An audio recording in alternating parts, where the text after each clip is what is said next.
I'm Kristen. And I'm Maddie. We're sisters and heavy readers. Join us every single week to talk stories, interview authors, and collab with fellow book nerds. Welcome to the Chris and Mad Show. Welcome back to the show, you guys. We just finished up our July reading, so we're going to go over 23 books that we read together in the month of July, and we had a lot of standalones this month. We're super excited to give you guys our reviews. I was happy. I mean, how do you feel? Not every book was great, but I had some really great ones. That's what I would say. I would say I had like super high highs, a couple really low lows. Yes. And then like weirdly, I think I just had some that were like Middle grade kind of. gosh, this is like almost great, but this like something's missing. Yeah, didn't quite hit the mark. Yeah. It'll be interesting to discuss it. I feel like I need to like get closure with all these books before I can go into August. We need to put these books to bed. But also, I think I maybe read my book of the year this month. It's that good. Well, we love that for you. Yeah. I don't know if I can say that. Maybe hard to say.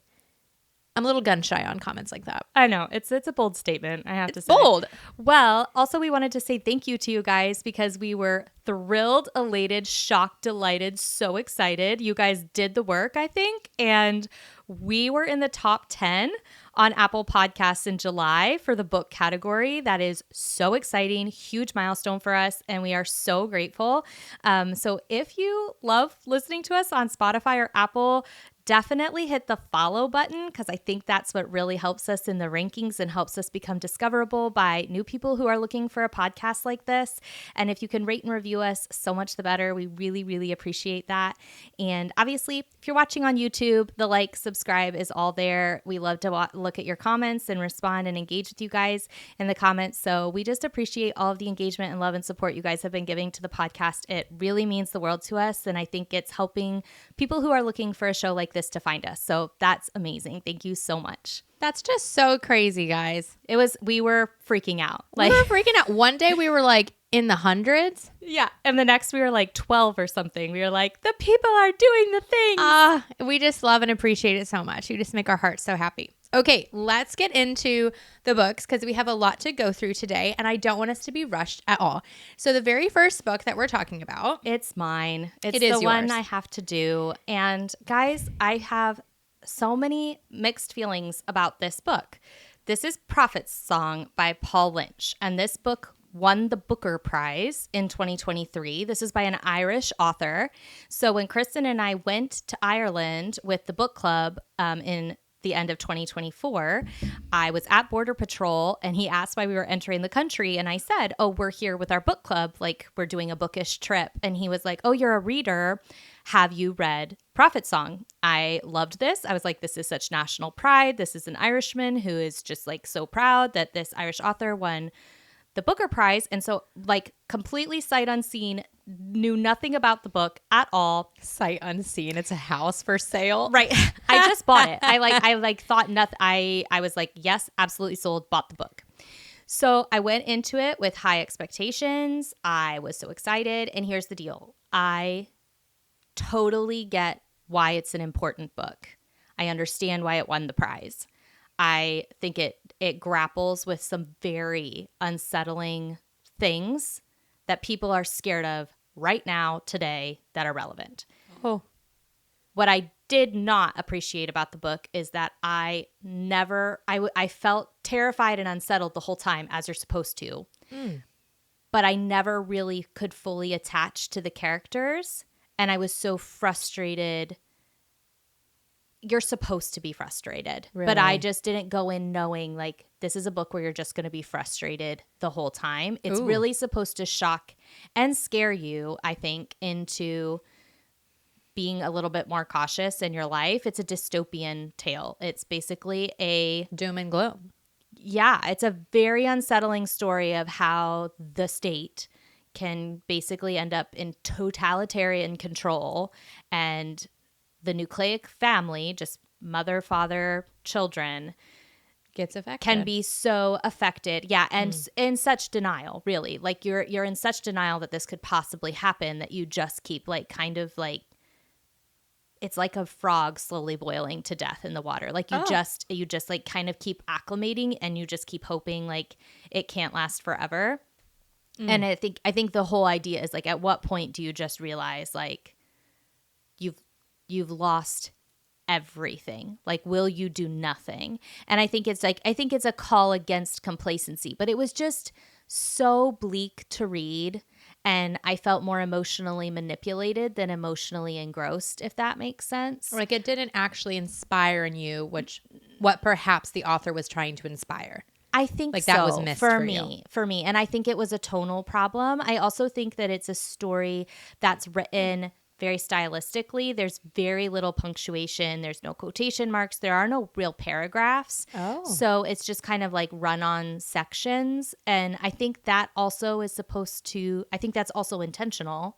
But for me, it didn't work the way it was supposed to. Like the literary device did not work for me. It just ended up making it feel that much more inaccessible and that much more pretentious.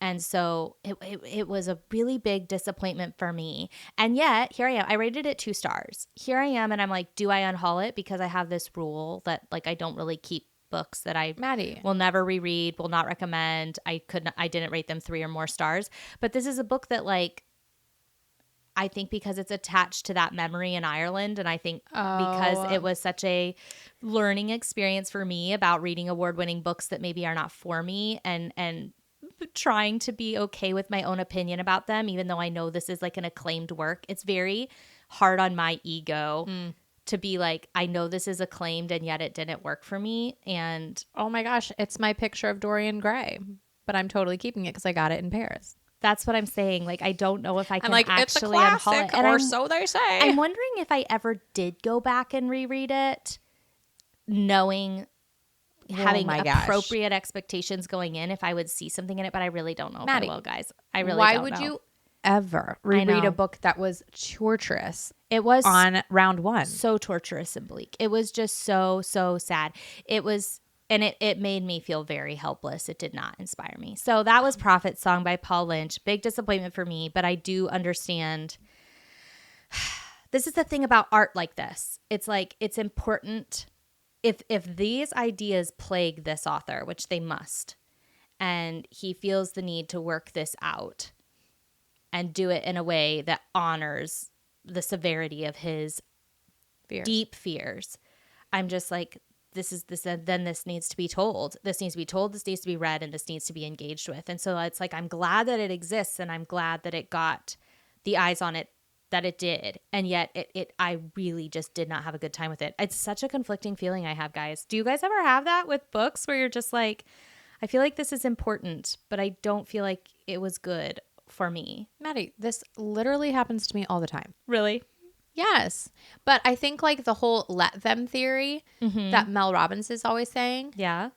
I think that's how I've started approaching books, that I'm like, for some reason, I don't think there's anything wrong with me, but this wasn't for me. I'm just going to let the people who love it. I'm going to let the authors that want to express themselves in that way do it without any judgment or any need to justify how I feel against it. It's like, this is just my opinion, and I'm going to let them. I'm just going to let them express. There are so many different versions of all different types of art. And in the book realm, there are going to be people who either get joy or some sort of like fulfillment from writing very bleak tales that for us were like, but where's the redemption? Where's the message? Like, it just doesn't land. That's okay. Yeah. It's just, and maybe it's just a time of life that I'm in. I'm also just like in this phase of life, this month taught me that I'm like, I never feel like reading is a waste of time, even when it's not a 5-star experience for me. I always feel like it's like teaching me something, or I'm learning something about my taste or about like the broader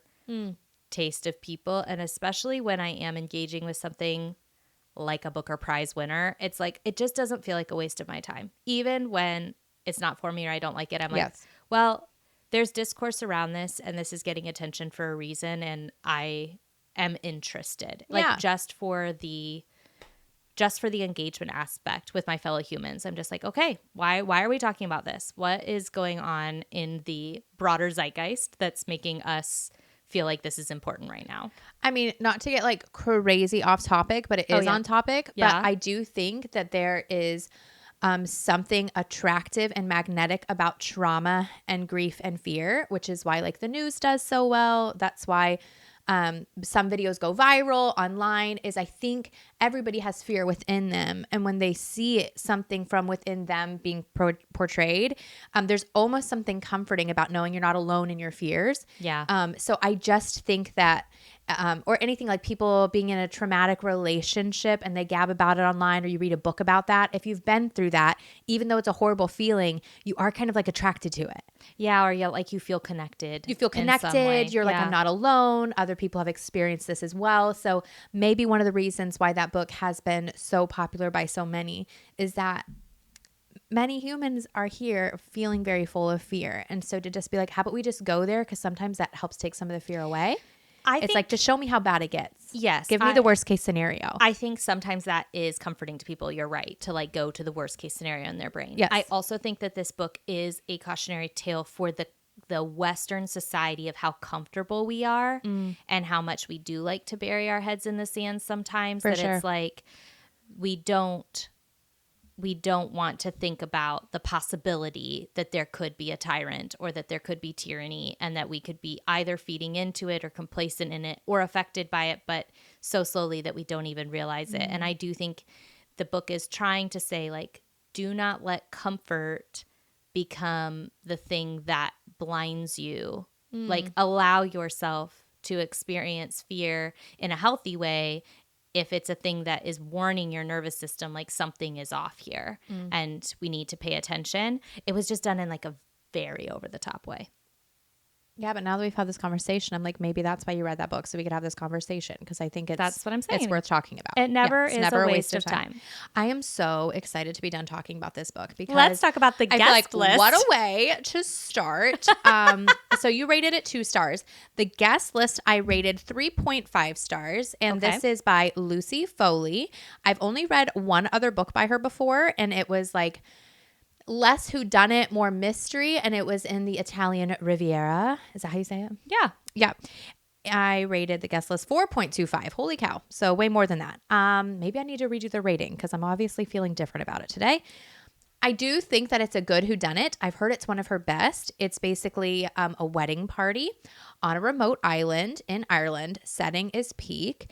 And what is it with you and I and Irish books? I know. I'm just like, wow, it's either French or Irish.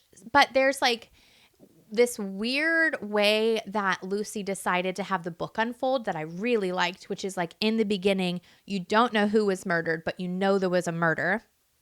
It's like right at the beginning, and then it's flashbacks to like a little bit before it. So the whole book, you're not only trying to find out like who murdered who, but also who was murdered. Like so there's kind of a really fun way to do a whodunit. And I do find that with Lucy Foley, she's willing to talk about some heavier topics like mental health. And I would definitely check your trigger warnings. There's self-harm in there. And that was like a little bit uncomfortable for me, but that's just like a personal sensitive girl thingy. But I do think it's good. I think it is good. I don't think it's like great. Okay. The best whodunit I ever read was probably And Then There Were None by Agatha Christie. It is really cool. This month we read an Agatha Christie and I read the guest list. So seeing kind of like a classic and a modern day whodunit was super fun. I actually liked this one much more than our Agatha Christie this month. Yeah. So I would say if you want to dip into Lucy Foley, I would start here at the guest list. I have a couple more on my physical TBR, so I'll keep you guys up to date on it.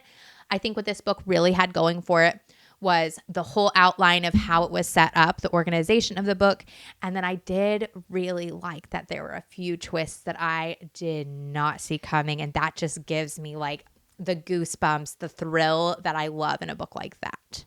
It has to be unpredictable because like we're going to talk about Death on the Nile now, but it's like. We should just get into that one. Should we just do that? It's interesting to compare the two like you were saying. So we both read Death on the Nile with Patreon and as per usual, reading it with a group and watching the movies is such a fun experience that you kind of have to like separate the fun of the experience from just like the book itself. Right. And so like the experience, 5 out of 5. Had a great time. I was watching the movies with my parents. It was so fun. And we watched the 1978 and the 2022 or 23 yeah, one. Yeah. Which such variety. So fun. Oh my gosh. Like it was so fun. But the book itself, unlike And Then There Were None, and it sounds like the guest list, it felt so predictable to me. And it felt convoluted in a way that didn't really add to the story. It just kind of was like, I just compartmentalized the confusing part and was just like, that's over here. And so then I don't know, it felt a little flat. I actually liked the 1978 movie better than the book. Oh my gosh, the 1978 movie, Clowning. Straight vibes. Also, they did they eliminated certain cast members. In each movie, they like changed up characters. And Agatha Christie's characters are already the most confusing parts of her books. She throws like 20 people at you in the first 2 chapters, and you're like, I'm going to need an outline, which we love this about Agatha Christie. But then we watched 2 adaptations where like names were changed. People were taken out. And you're like, wait, what? I'll just never remember who like the original cast was. But the point is they did limit. In both films, they limited the cast. They eliminated people. Yeah. And so I did enjoy that about the film. I just think that in the book, it was convoluted. I think I gave it like a 2.75. It's like it's still a vibe. I will always have a good time with Agatha Christie. Yeah. But I actually think that this is one of her more popular novels out of all the ones she's written because it has adaptations and because I think the setting is so fun, which I did give the setting a 4 star. Oh, because me and Maddie want to read all things Egypt in preparation for our trip to Egypt with our Patreon family. Like 20 of them are coming with us to Egypt, and this is a bucket list location for us. So this was like on our long list of books to read. The setting was super fun. So fun. Do not do what I did, which was I watched the movie when it came out, so I already know who did it, you know? Oh, yeah. I feel like that ruins it. So, but it's so funny because I rated it more than you. I rated it 3.5. I think Agatha Christie is just so cheeky. She is the best at what she does. So I'm really looking forward to reading more of her work. So excited. I think I'm going to do Murder on the Orient Express. See, I've already seen that movie, so I think I need to read one that I haven't seen the movie. Sure, that makes sense.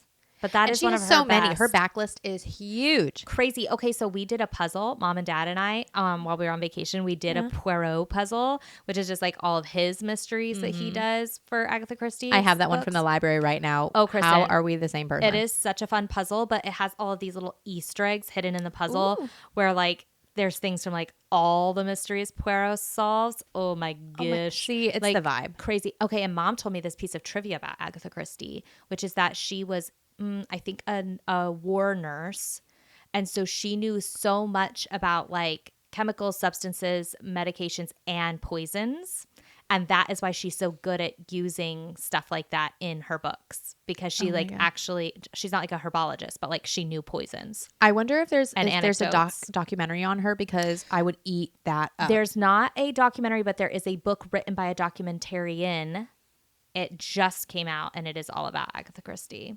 So possibly we should add that to our TBR. Yeah, because I am fascinated. She would be a very like, is there just a subject. memoir on her? There has to be. Well, there's this documentary. I guess like the biggest scandal that was ever involved with Agatha Christie is like at some point she went missing for days and it was like covered by the newspapers.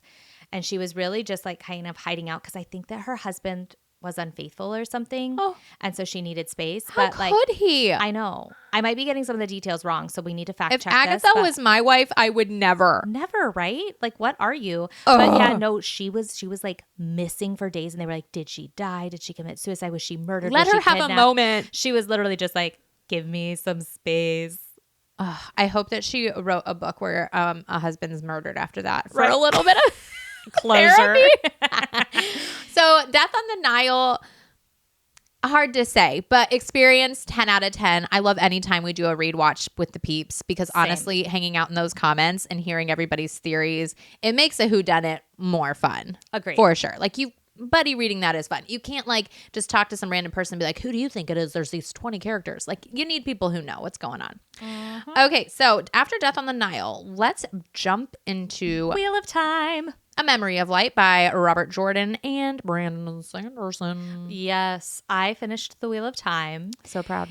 And wow, I feel very justified in my original theories about the series and my like feelings in different sections of the series. Ultimately, I rated A Memory of Light 4.5 stars because I went into the book deciding ahead of time like what I really needed it to be, and it delivered. So I needed it to be emotionally impactful. Did you cry? Oh, yeah. Yeah. Oh. I just needed to feel like I had been on the journey with each character and that each character's arc closed in a satisfying way. And it didn't need to be a happy way, and it didn't need to all be perfect. I don't think it would have had emotional impact if like everybody gets a happily ever after, but I needed it all to feel earned. And I needed to feel like the journey I'd gone on with the characters closed in a satisfying way. Yeah, that's what you want.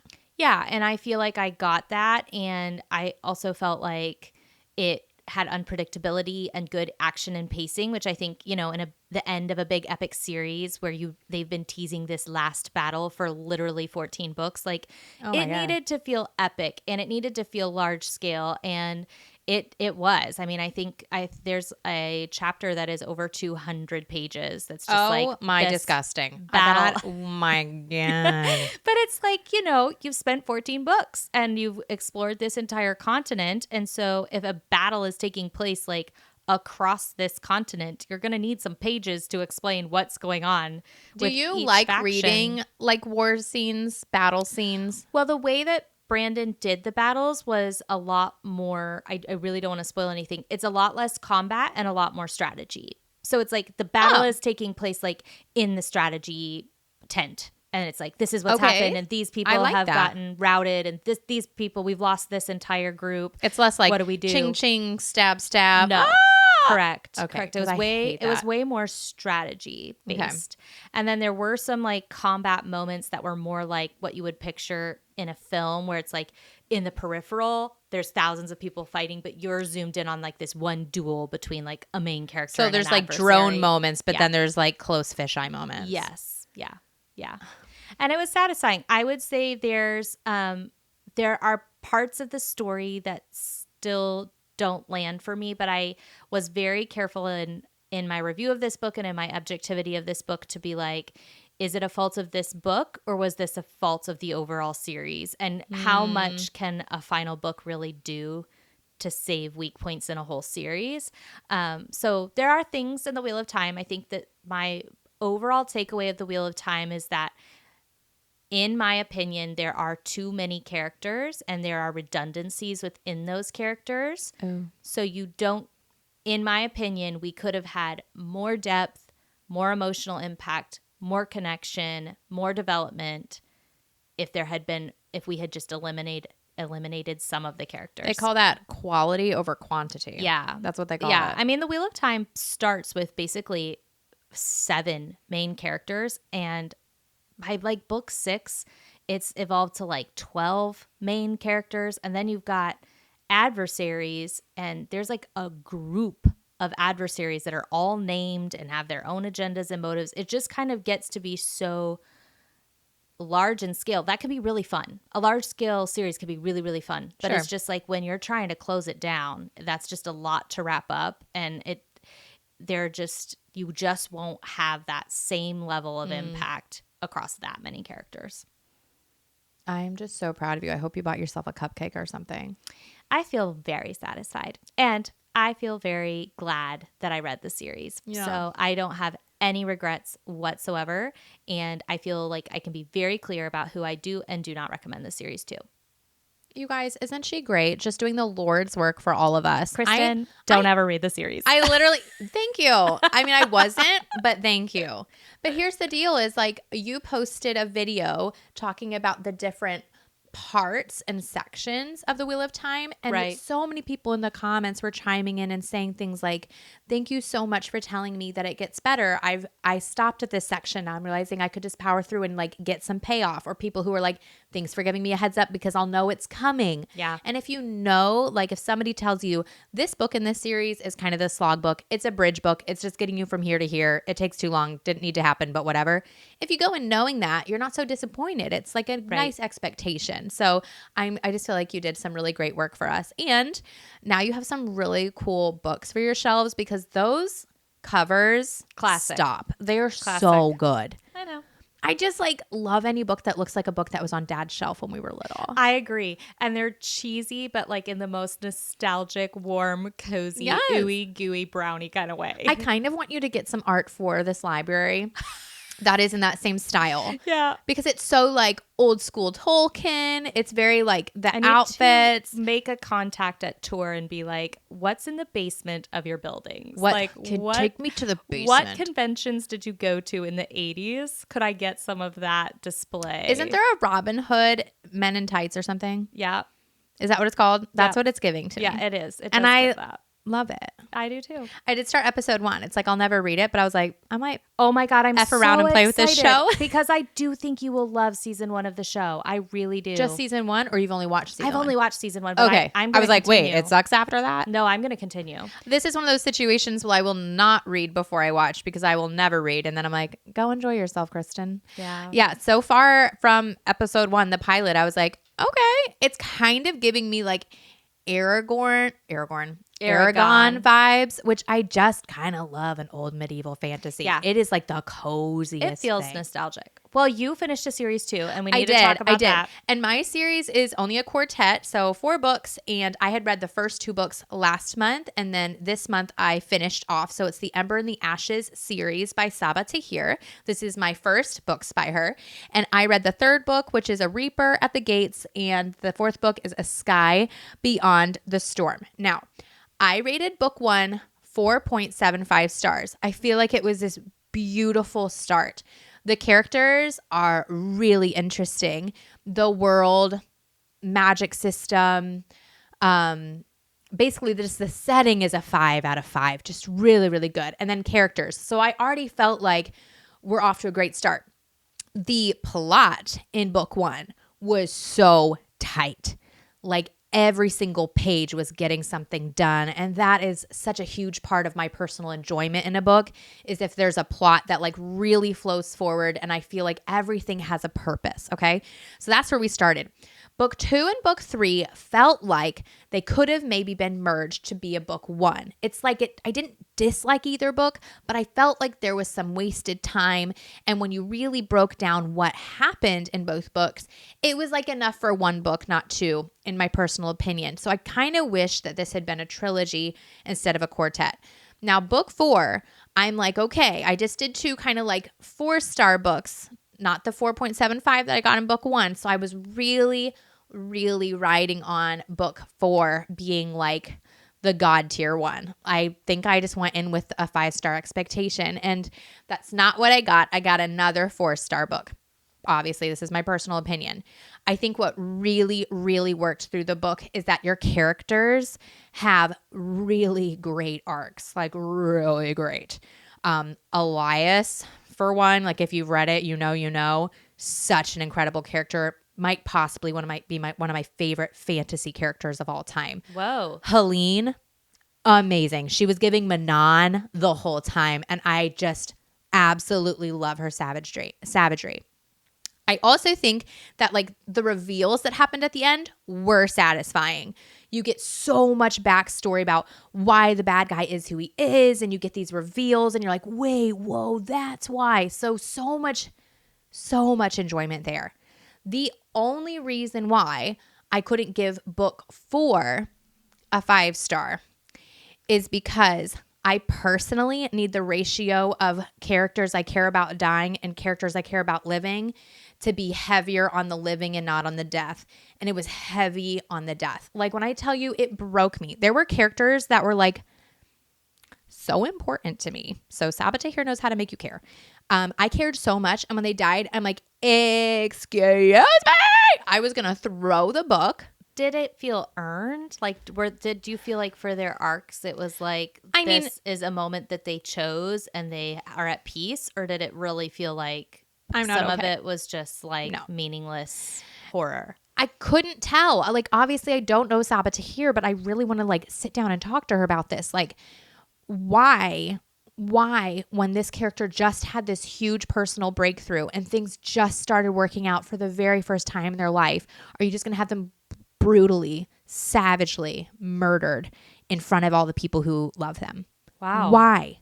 And that happened like 10 times through the series. When I tell you there are 10 characters that I cared about, and you finally feel like you understand a piece of them, or like they have this, like I said, a huge breakthrough, and then it's just like slash across the throat. Bad guy watches you as the blood leaves their body, and their loved one is right there.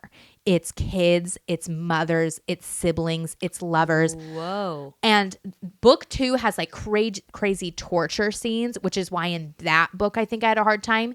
So from a sensitive Kristen to anybody listening, I really actually think that this series is overall good, but I do not think it is perfect. I mean, maybe no book is, I don't know, but like it wasn't perfect for me. And it doesn't sound like it's very appropriate for a young adult audience. So I'll leave you with this.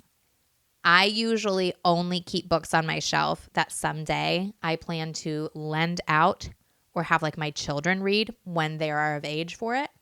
And I will not be recommending that to any of my children. I just think the violence is a little bit too heavy for me. Now, if Sabaa Tahir is someone who really relates to this level of violence or really wants to kind of shake our psyche as readers to say like, and yeah, war is actually like this. I'm not going to have it off page. It will be on page. That's her business. Okay. And like, she has every right to do that. It is super duper hard for my spirit. Like I just get really bogged down and feel like, I don't know, characters become real people for me. So like it really like hurts. And it's not just like, oh, I'm so sad to lose them. I'm like, why would you do this? Like they're good people. It's so hard. So it's tough. You know, I think if I did a 4.75 and then 3 4-stars, what does that equate to? Like 4.25? Yeah. As a series, that's not a bad rating. It's just not like oh my God, it's going to be in every video where I recommend a series to read. Yeah. It's going to be for specific people. And a lot of people are obsessed. And I love that for them. And I get why. Yeah. Yeah. I just think you are a more sensitive reader and you really need things to feel earned. Yeah. Yeah. And it wasn't, I think even at the ending, just to finish off with this, just so you know, the ending is like, it's an upper, but I couldn't feel the up because I was still just like, well, how can you be happy? All these people you loved are dead. Yeah. Like, so you're going to live with grief, I guess. Yeah. This month had a lot of grief in our books. I was just going to say, I think that's going to be a theme of the episode because a lot of the books I read dealt with grief as well. Happy July. Happy July. Summertime grief. Okay, what is your next book? Well, we have to talk about one more series before we get into all the standalones we did this month, which was the Ravenhood and Ravenhood Legacy series by Kate Stewart because we both were reading through that. So I will just say I moved into Ravenhood Legacy, which is the spinoff series this month, and I really prefer it to the original series. I think the most fascinating part of the Ravenhood series for me are the Ravens, which is this basically club of vigilantes who crew. Yeah, they're a crew and they do bad things for good reasons. Cute. Okay, Robin Hood. Yeah, so I always was intrigued by that aspect in the core series, but the core series definitely focuses more on romance than like what the Ravens are doing. And then in the spinoff series, you're getting the same plot from the original series, but you're getting it from the point of view of several of the Ravens. And so I rated One Last Rainy Day 3.5 stars. Definitely a book that we as readers needed and deserved given what happens in the main series. I think getting Dominic's point of view is very earned and necessary. Such a beloved character from the main series. So I understand why it was written and I think it was earned and I really enjoyed it. I did give it a 3.5 and then I read Severed Heart, which is Tyler's story. He's another one of the Ravens who's definitely more in the peripheral in the main series. Maddie's new book, Boyfriend. Dude. This book was really, really beautiful. It was just a book about healing and pain and I mean, she covers so many things in the book. I mean, everything from like PTSD to survivor's guilt, addiction, abuse, all of the things. Yeah. There's a lot. And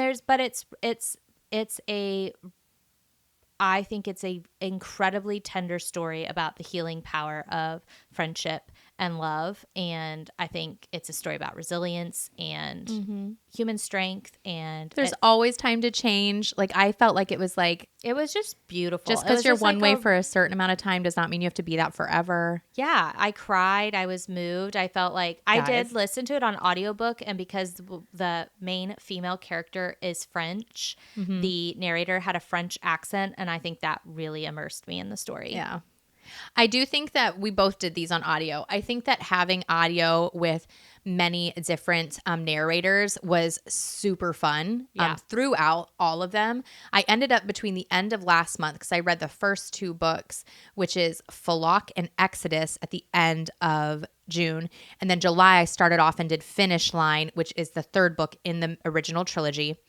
After I finished the original trilogy, I was like, okay, I've never really read a lot of dark romance, but I actually think I really like this. I really just like that they drive old cars and that like these men are like kind of rough and tumble. It was fun. There was like some polyamorous relationships, which was kind of cool. Yeah, I think it was, if you're gonna like dive into something spicy, it's kind of fun for it to be outside your comfort zone. Yes, I think the first series, like Maddie said, it's like it's love, but it's not like super romantic to me. I think it's more like hot and spicy in a kind of new way for me. So I really liked that. And like there was definitely some heartbreak and I was surprised. So it was good. But when you get into One Last Rainy Day and you get the POV of a character that I really, really liked, that book actually I rated 4 stars.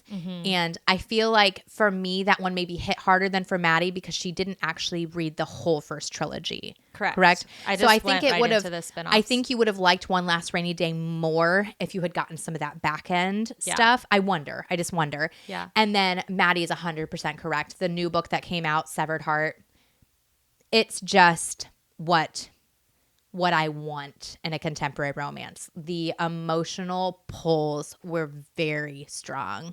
Yeah. I just feel like you do all this work in the 4 books leading up to it, which makes it so rich because you do get to know these characters throughout the other series. And then that one is so zoomed in on Tyler and another character's life so strongly. It's like you hear about it throughout the other books, but it's so honed in on their relationship. And you're like, this was happening the whole time. Oh my gosh, yeah. Like this feeling of like, now I feel like I understand Tyler, who was like a side main character, but he is the main character. It's like, just, yeah. She's an older woman. He's younger. A young man. It's a slow burn. It's like all about healing, and he is just so there and supportive of her. He's emotionally intelligent. Oh my gosh. I just feel like, honestly, we talked to the author, Kate Stewart, and she was like, by the time you get to the end of Severed Heart, Tyler basically has his PhD in psychology. And I agree. Like, he's just an incredibly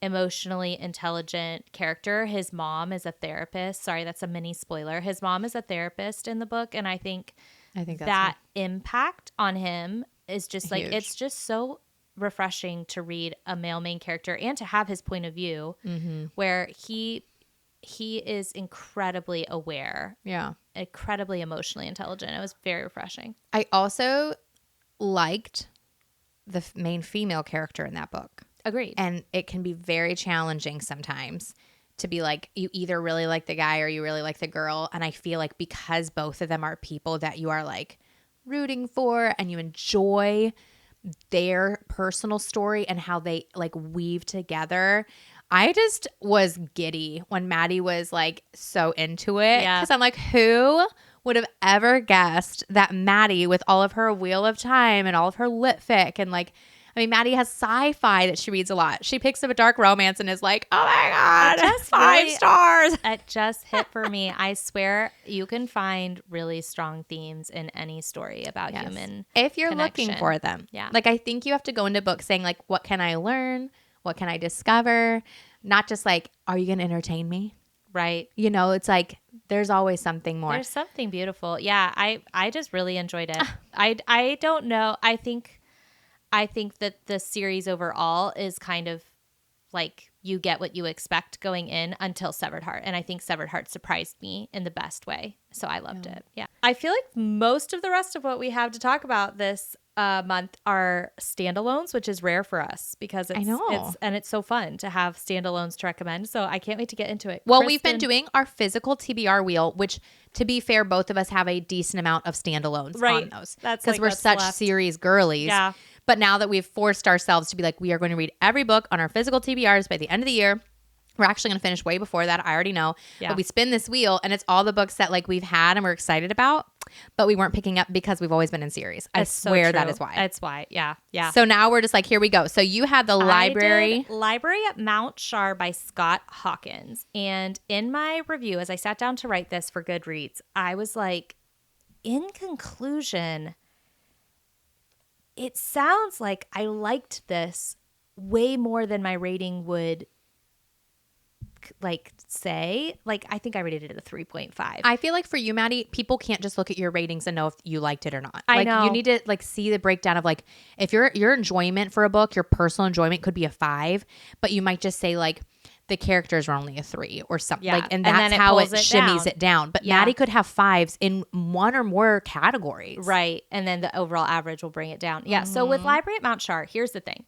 This is an incredibly bold, daring, original, memorable book. And for me, I just appreciate the art of that. Like, Scott Hawkins was absolutely copying no one. This is straight from his imagination. It's also his debut novel, which I find incredibly impressive. Doesn't that blow your mind? It blows my mind. But basically, I don't want to give anything away because I went into this book very blind, and I think most people should. But basically, the main character is a woman in her 30s, and what you understand about her pretty early on in the book is that she has been raised outside of society, and she has been given the book of languages, and her adopted siblings have been given different books. And so they all have these like deity-like, god-like skills, but all in isolation. So none of the sibling, like one sibling might have the book of healing. One sibling might have the book of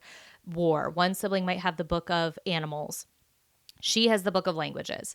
And that's really all you know. And she goes into the modern world to do some things. And it all kind of goes bizarrely crazy from there.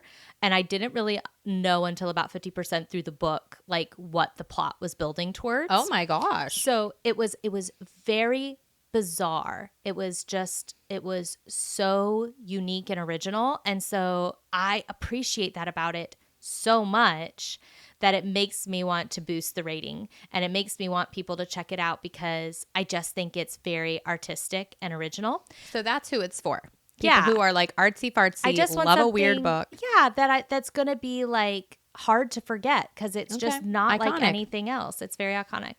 But I, just like the basic things I read for, like themes and really strong characters and a really juicy or interesting or well-paced plot, I would say it failed in some of those areas. Like I don't think the character work is that strong. And I think thematically it has strong points, and it also has convoluted, weird messages that I don't really even know how to parse apart. So that's where it's like, I can't just give it like a clean 5 stars.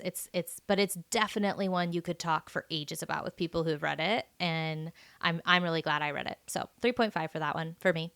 Okay. And that one was on your physical TBR. Why? Who wrecked that to you? I think one of our followers sent it to me. And I think soon after I read Spear Cuts Through Water, maybe they were like, oh, Maddie likes weird. Oh, you Let's try weird? Yeah. Oh my gosh. Which it's true. I do like weird. I need to have how some people like to have palate cleansers here, there, and everywhere? I like every couple of months need just like a really weird book that's going to completely like stand apart from everything else I'm reading. Well, it's almost like it erases everything you know of like, these are the systems of books in the world. And then you're like, okay, clear the board. We're going to start over. Things can also be like this. It's like a memory wipe. You're exactly right. Yay. Well, I'm glad that one was quick for you and like enough that it's going to stick with your brain. Yeah. I am so different than Maddie in my rating because I actually use Maddie's rating spreadsheet that goes through different categories. And when I tell you, if my personal enjoyment is a 5, I will have a hard time not giving it a 5. Like I literally can't help myself because in my brain, there's books I liked, books I disliked and books I loved. I know, super intense, right? Like she is such a smarty pants. I'm just like The Dead Romantics by Ashley Poston. I rated 4.75 and it did earn that rating. But in my brain, I'm like, it's a 5-star book because when I started the book, I thought I had read The 7-Year Slip. I thought I was getting probably a very thoughtful romance. The outside of the book actually is not my favorite, and I feel like is not a great description of what you're getting inside of the book. So me and Maddie were earlier looking at better editions for me. I think I'm going to get this other one. Sometimes the cover really hurts the book, guys. No, it does. It does. And I'm so happy because as soon as I get my better edition, I can hand this one off to people I love because I loved this book.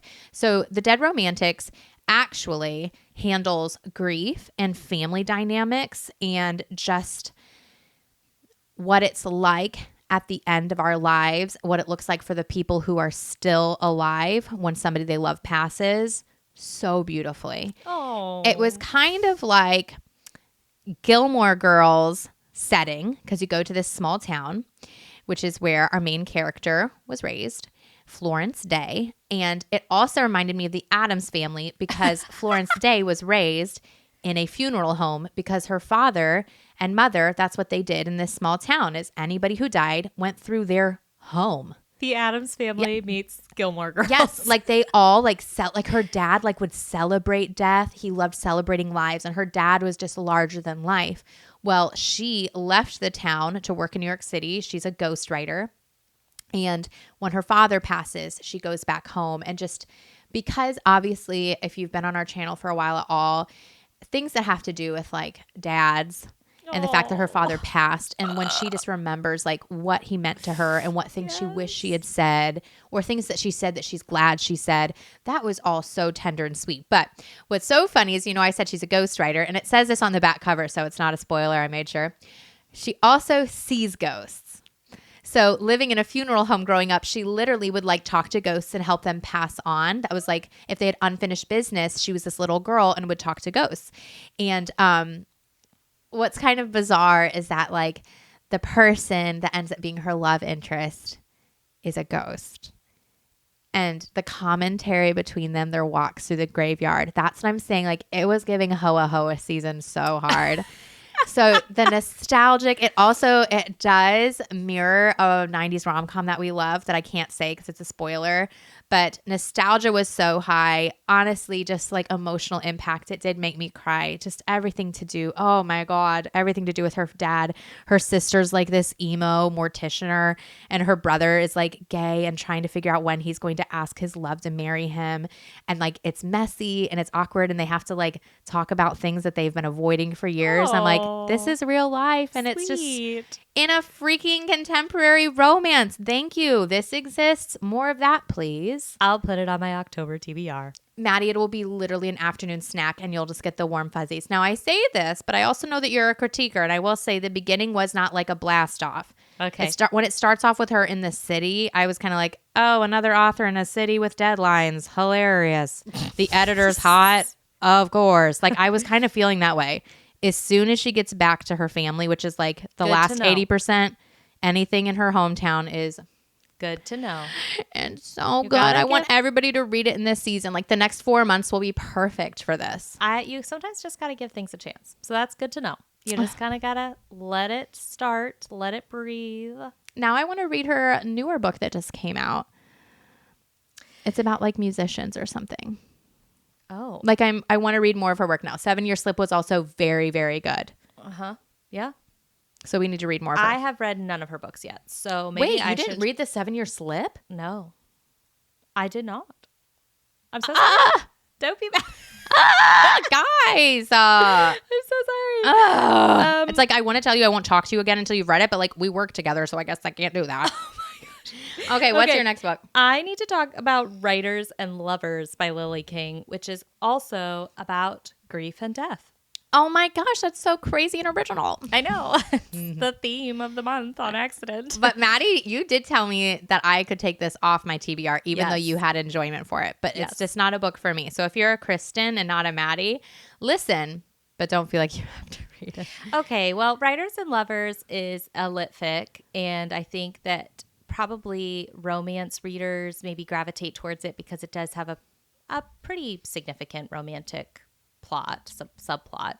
But Writers and lovers. Yeah. I should hope so. Yeah, but or that's false advertisement. But don't get it twisted because it's not a romance. And I think that the book is primarily about that limbo phase of grief after loss where everything just feels like a freaking mess. And the main character is in horrible debt and she's in food service and she's just trying to write her manuscript. But, you know, literally the debt collectors are calling and she's triggered right, left, and center by just the horrible pain of having lost her mother. And friendships are hard and life is just it just feels like chaos and like she's running on a hamster wheel but not really getting anywhere.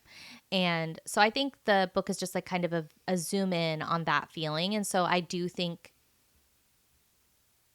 that is a part of life. So whether you've been there, whether you're going to be there, whether you're there right now, I think people feel seen in the book.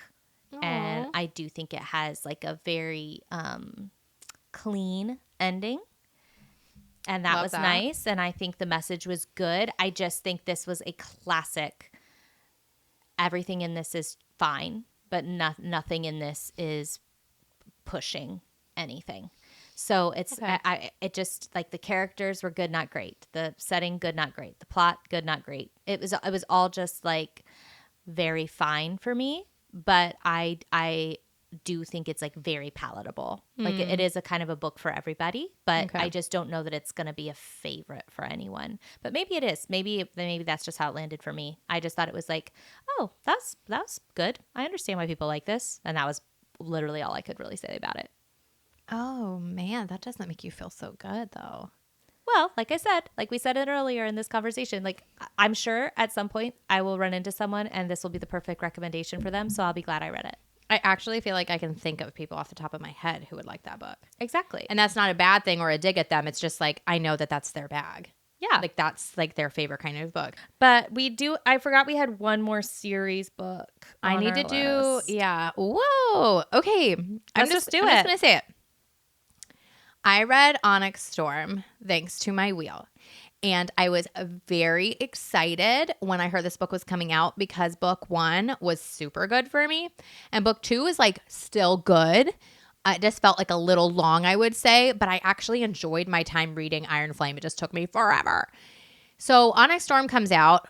I don't have my copy yet, but I'm being sent a signed copy by our good friend Alex because she works at like Barnes & Noble in LA and they get these things. So cool. So I was very excited. And then I started seeing reviews and people were saying things like it was too long or like I hated it, whatever. I don't know. Some people really liked it. But you start getting mixed reviews and you know that's going to impact you. Well, then this one got it from her wheel first and she's obviously feeling the same way as me. Like, okay, we've seen like some very polarizing reviews. Maddie rates it 2 stars. And I'm like, okay. So now my BFF who knows all about me is like, it's just not it, Kristen. It's not it in the series. And I'm like, dang it. When my wheel gets it, I have to read it. So I picked it up with super low expectations, started trying to physically read, and I said, there is no way I want to spend my physical reading time reading a book that I've already been told is probably going to be mid. So I picked up the like dramatized audio. Oh my makeout noises. This Ew, I'm sitting there, I'm like, stop, my ears hurt. No, Maddie, your ears hurt. I had to listen to it for like 30 hours. Okay. I don't know how long it was, but it was too long. This is how I feel. I like the world, and I do think that there will be books to come after that I will enjoy more because, I mean, 2 out of 3 were enjoyable reading for me. I just think that book 3 is not going to be my best book in the series. I was able to rate it 3 stars.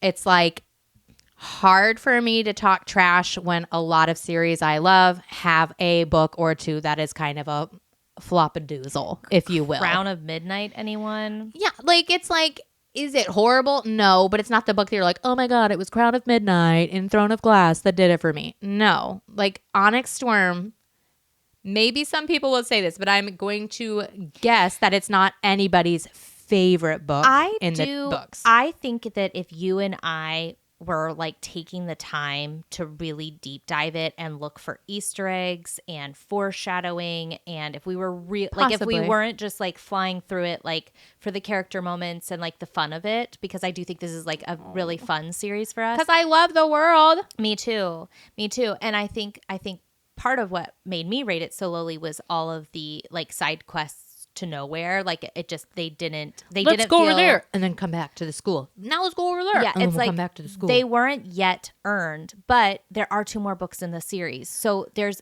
every reason to think and hope that they will get earned. Yeah. And so I think like some of the characters we met and some of the locations we went to that felt so random in this book probably are not random and are there for a reason. I hope so. But like you can't see it yet, and that's just part of the experience of reading a series as it's coming out. Yeah. That payoff isn't there for you. So Kristen and I you both couldn't just agree, jump into book 4 and like let it bounce back for you. Kristen and I both agree that we wish we had waited to read book 3 until book 4 was out. Yeah. But that's just the nature of the game sometimes. The way it is we just have to we rate this book for what it is, and as far as the overall series goes, we just sort of like withhold judgment. Like we love Basgith, we love the quadrants, we love the dragons, we love these characters. Dragons, that's like my favorite thing. Yeah, so I think we both just have to like hold our breath and hang on and wait until the rest of the series comes. And I am so glad Rebecca Yarros is pushing her deadline and taking her time to write book 4. We love boundaries. It's insane how fast she had to pump out Iron Flame and Onyx Storm. Like really, really unrealistically insane. Let's move on to a little lit fic I picked up. What was it? Finding Grace by Loretta Rothschild. Guys, I had the best time, and I can say so little about this book because I do not want anyone to go into this book with any preconceived notions. Like, it is so good if you just go in blind. What I will say is that the narrative style just paints what would otherwise be like a pretty straightforward story in such a unique and special lens.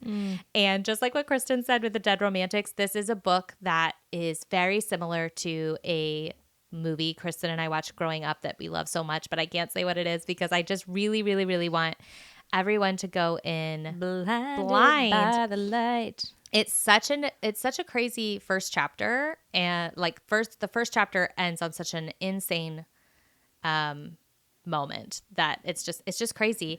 But it was a warm fuzzy book and I had a great time reading it. It's one of those, I rated it 4 stars, but my personal enjoyment was a 5. I just constantly wanted to be picking it up and reading it. So I hope other people love it as much as I do. I don't think that the plot itself is anything groundbreaking. I don't think the characters themselves are anything groundbreaking, but the way the story is told is really, really special. And I think that the heart of the author is just so pure. I would love to meet her. She seems great. And the cover of this book is stunning. That's all I have to say. I want that art on my wall. Same.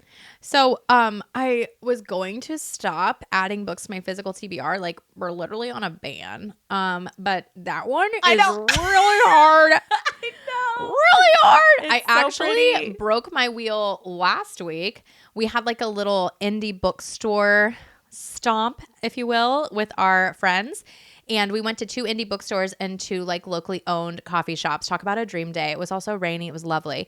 And you just like get around the books and you're like, I might just need to. So I bought some books that I've already read but did not own. And then I saw Atmosphere and I said, God damn you, Taylor Jenkins Reid. How dare you have such a compelling book in front of me? So I bought it. Maddie and I decided we would kind of like buddy read it, even though Maddie's wheel gave her something else. My wheel gave me Atmosphere immediately, which is just the universe being like, we care about you, wink, wink. Wheel is insanely attuned to her manifesting. Yeah. So I picked it up. I read it at the lake and everybody's like, joke's on you because you're going to be crying on vacation. Because I was like, I'm so excited to read it. And they were like, are you though? Just wait. I literally cried for 30 minutes at the end of the book. But that was not the only good part of the book because, listen, I like to cry sometimes, but I don't want like every book to make me sob. Taylor Jenkins Reid, and I've said this before and I'll keep saying it until you get it. She knows how to put you in the coolest settings and make you like low-key obsessed. Like the music, the outfits. This one's in the 80s. It's astronauts. It's female astronauts like for the first time. So we're talking jumpsuits. We're talking big hair. I just like Aviators. Absolutely. Yeah, the aviators. And so I think actually what I liked so much about the book was my enjoyment was super duper duper high. The setting was phenomenal.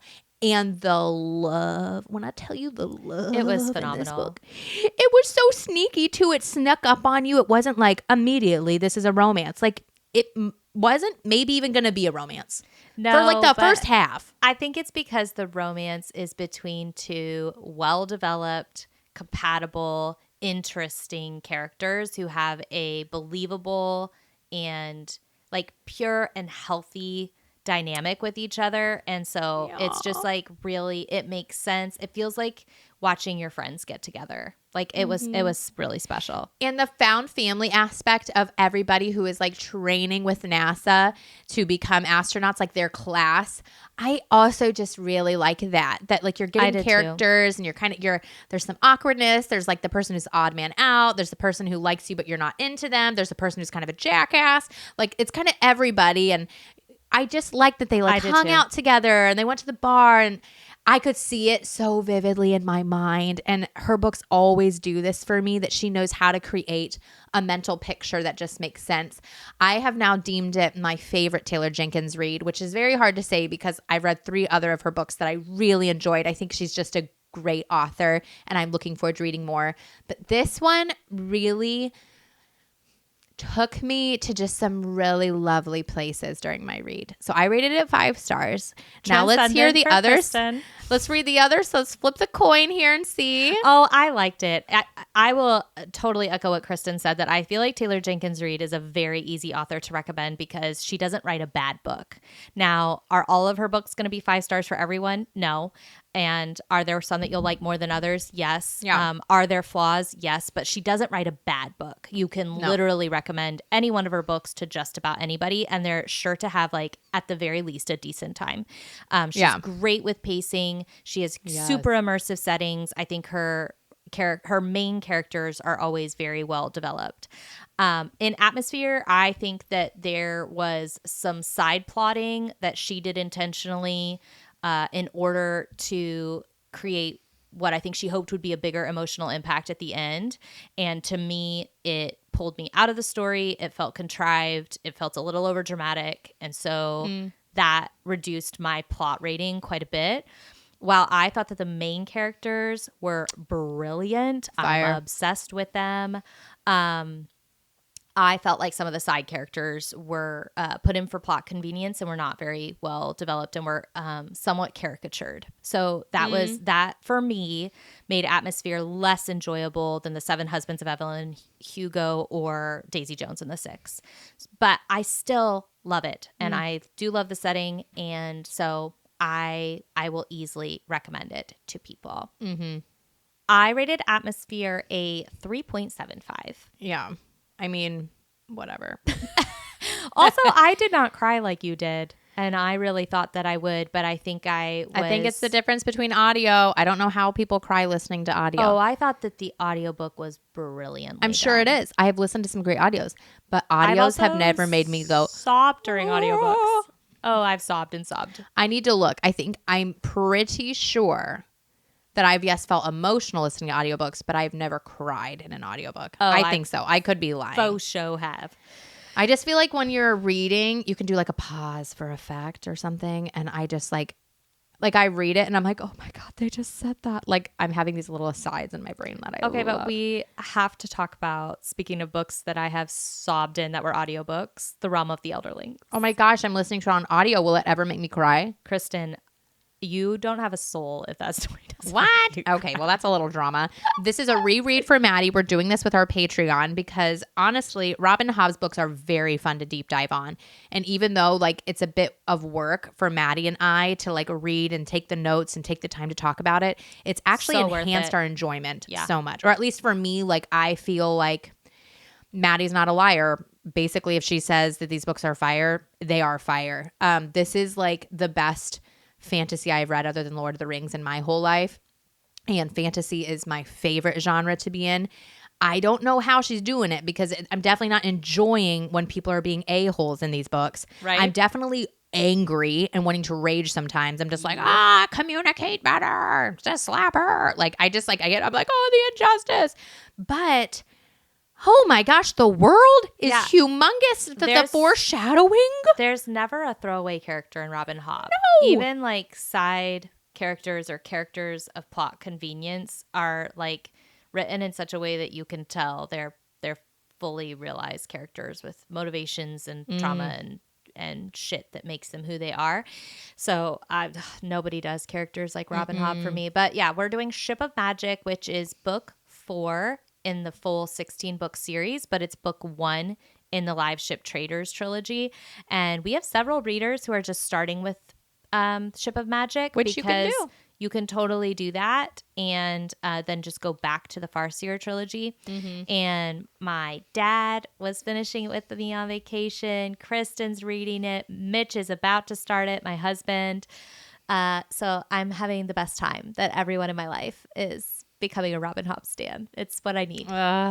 It's what I need. I loved Ship of Magic just as much on the reread. And I went back to my Goodreads review from when I first read it. And Cute. I was just like, oh yeah, like I agree with myself wholeheartedly. Like I just think that this first book is so much about identity and the identity that you see for yourself, but maybe that you haven't grown into yet. And I think this book really hits home that the circumstances you would never choose for yourself, really like the things that can go totally sideways and wrong for you in life, sometimes are the ones that actually, I think basically always are the ones that shape you into who it is you're meant to be. And so I love that this book shows that. I mean, just so many characters just get thwarted so bad in this story.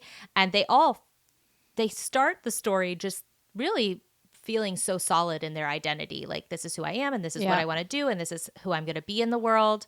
And when the circumstances thwart them, it's like they lose this. But it's like, your identity can never really be based on external circumstances. Like, who you are has to be built on a foundation of your inner life and your inner world.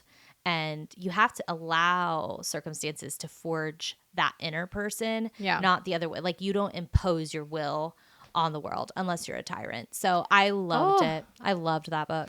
Guys, I just thought of this while you were talking, Maddie, and I think that this is what I am enjoying so much, is that Robin Hobb gives you multiple point of views, and in every point of view, say it's Althea, you can see why Althea thinks very highly of herself. Basically, everybody thinks very highly of themselves.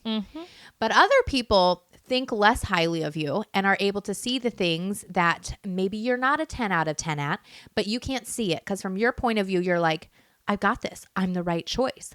I like my path. I know what's best for me. And then you kind of start to realize that, like, if you are seeing other people's point of view, when you're in the point of view of somebody who thinks less of you, you actually have more empathy and less judgment. Because when you are looking at life, not just from your point of view and saying, I wonder what it's like to be in their shoes, you start to have empathy even for like the villains in this book. Exactly. So every character that I quote, like, I also am like, they're not perfect and they have like these areas where they need to grow or they need to like sit down and be humble because like you need to pay your time. And for every person from their point of view, you also are just like, I know it's hard and like you should have confidence in yourself. Just keep going. Like, it's going to be hard. It's like this weird dynamic that you don't actually think anyone's perfect. And even the evil people, the evil that you're like, oh my God, they're the worst sort of human. You also feel like, but from their point of view, they are doing everything they can from a place of like love. Well, I don't know. And wanting to take care of. Or selfishness, like just thinking like this is the best route for me. Yeah, I think Robin Hobb does a really good job with villains in explaining how they are not a villain in their own mind. But for you, the reader, they are still absolutely a villain. I don't think she excuses those characters. I just think But you can see why villains can twist things in their head to be like, Yes. why isn't everybody Yes. on my side? She does a good job of rationalizing villains in a way that makes them believable and helps you actually identify those types of people in your own life. So, and you want to see how this they're- thing plays out. yeah. Like Robin Hobb does They're a not good job of like simple. making you be like, I know you want to see this unravel. yeah. Like she's just got so She can much also that you can anticipate. she can also keep you on the hook by not satisfying you in a way that feels very realistic. Like sometimes you really want closure between characters and she's just like, this is You don't get it. In order to honor their arcs, like you're not going to get closure with these people. It's so What a queen. She's such a queen. I'm so excited that we're going into Madship with Patreon this month and we're doing our first deep dive on Madship on Friday. I'm so excited. Oh my gosh, me too. Honestly, we're doing Madship and Ship of Destiny both this month because me and Maddie are like, that's just the pace that we want to hit. But what's nice is for anybody who joins our Patreon at any time, there's like a backlog of Lord of the Rings that we've done, Stephen King's that we've done, every book we've ever done. You can read Is it at your in- own pace. Yep. There's like a reading and watching schedule so you can so watch everything. Fun to me that we're like building up this library of our deep dives on all of our favorite stories. I was going to call it a catalog, but a library is way cuter. I love it. It makes me so happy. Like I have a lot of pride in like the backlog that we're building. Of deep dives on the best So stories. if people don't want to read things at the same time as us, obviously some people have joined our Patreon and they're like, oh my God, you guys did Lord of the Rings back in the winter. And we're like, do it whenever you want. The read and watch schedule's there. Every deep dive's still there so that you won't miss any of the lore or any snidbits. I like that Robin Hobb is going to be in our library now. Same. I agree. I Okay, wish I you could have a have all of couple? Realm of the Elderlings, but that's big time commitment. Yeah, like we have to have lives. I know. I have two more to talk about, and one of them I do think is a contender for my book of the year. So if you've made it this far, hopefully it was worth your time. First, let's talk about my very first book by Ursula K. Le Guin. And I've been told for ages that if I love sci-fi, I need to read The Queen. And so I started with The Dispossessed.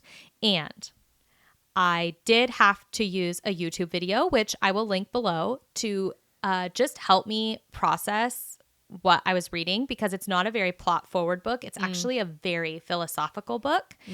And the story is on a human level about the walls that we build between ourselves and others, but also the walls we build in our own minds around our own rigid thinking. And she explores this through the lens of anarchy. So the main character lives in an anarchy. There is no government. There are no laws. The society is all about mutual aid. It kind of gave me like communist vibes, but there is no government who decides what everybody gets. Like it's all just done by the people. Everyone is given free choice. And that's the society he comes from. But throughout the story, what he comes to discover is that even an anarchy society can become its own ideology. So like a pinnacle of anarchy would be like it's against ideology, right? Like there is no one idea ruling us. Like it's about free thought. But the thing is, like once you form a society around anarchy, like anarchy becomes the thought and it becomes its own ideology. And you start building these rigid thoughts about what the right thing to do for the collective is, and these social pressures begin to govern you, and so you kind of lose that freedom. And so it's very philosophical. It has really stretched my brain. It's one of those books that I think challenged me. It just really challenged me psychologically. It's so good to hear her say that, guys. I absolutely needed support getting through it. And she is all of us in every deep dive. I was so grateful for this YouTube video I found. I found it so compelling. And I appreciated that she was exploring like, what is a good way for us to live as a society and what are the pitfalls and dangers of any kind of society. And I think it ended up very hopeful in the sense that what I took away from it thematically was that we as humans have to be able to grow and change and be dynamic, and that is kind of the spirit of anarchy, but it's just this idea that we have to always, if we want to connect to each other and we don't want to build walls between ourselves, we have to always be open to the idea of the other, and we have to be able to talk and be respectful of ideas, and we have to we have to not be, this is huge for me, not be so addicted to our own way of thinking and so comfortable in our own beliefs that we've already formed. As much as they can be a comfort to us and they can help us live our lives, and there's a reason we've grown to where we've grown, we can't stop there. We can never stop. And that was huge for me. So I loved the book. I rated it a 4.5. Okay. And then, but it's definitely for a certain kind of reader, I would say. Somebody who's willing to have some aids, most likely. Yeah, it's not really like a character setting plot forward book. It's absolutely like a thinker book with a plot and characters in a setting. Oh, I'm so glad you really liked cool. it. And then I think this might be my book of the year. I read Pachinko by Min Jin Lee, and I just think this is such a beautiful, special story. Not because it's super plot heavy. It definitely reads more like literary fiction, but although it's historic fiction, but it spans 80 years. So it follows this family who are Korean, and it covers sort of World War I, the Depression, World War II, and goes all the way up into the 1980s. But it follows this family of Koreans as they literally lose their homeland and are under Japanese occupation. And it's just such a tender story about roles in the family, your identity as a countryman, economics, sickness and health, children, love. It's the story of life as told from all of these perspectives across this very interesting point in time. And I just think it's rich. It was gripping and rich and so memorable and beautiful. And I think the overall theme I took away from it is just, it's called Pachinko, which is this game that is played in Japan to this day. But it's this game of luck. And it's just such a perfect metaphor for the book and for life, because life is the game that we come back to play knowing we're going to lose more than we win. And it's not really about winning. It's about playing the game and metabolizing the loss of being alive and finding like that neutral approach to that. So the characters in the book are very stoic, and I just loved it. I really loved it. I can't actually wait to reread it, and I really am excited for the show adaptation. Oh my gosh, I keep seeing it because it's on my like want to watch list, and I'm like, the you music, cannot Kristen, watch it. The soundtrack is stunning. Is it? Yes. Now, did you do this physically or on audio? Or I both? immersion read it. The audiobook is very good. That's what I was going to ask, because I think it would help me with some pronunciation. Yeah. And just to kind of get It's a into very the good feel. audiobook. Yeah. Guys, aren't we so happy for her? Have you guys read your best book of the year yet? We're 7 months into the year. And if you think that you have read your best book, I'd love for you to put it in the comments, because it might be one that breaks my TBR wheel. Yeah. Also, if you think you haven't yet, do you have a little sneaky suspicion that your best book is said book? Because also put that in the comments. Okay. Yeah. Hopefully from the books that we told you about today, you have some new ones to add to your TBR, or maybe they're books you've already read and it's just fun to hear us talk about books that you love. I love hearing people talk about books that I love. And if you are watching this anywhere where you can rate and review or follow us, please do that. We want to be in the top 10 always of book podcasts. We want people to find us. We want our people to find us. And if you're watching somewhere where you can subscribe, like, and comment, you can do that too. We'll see you guys in the next one. Happy reading in your August. Do you have anything you want to say, Maddie? No, I just hope that we're all going to have a great August of reading. I'm very excited. No, me too. All right, we'll see you guys next time. Bye. Bye. Yeah, I bet we'd be good together if I could just get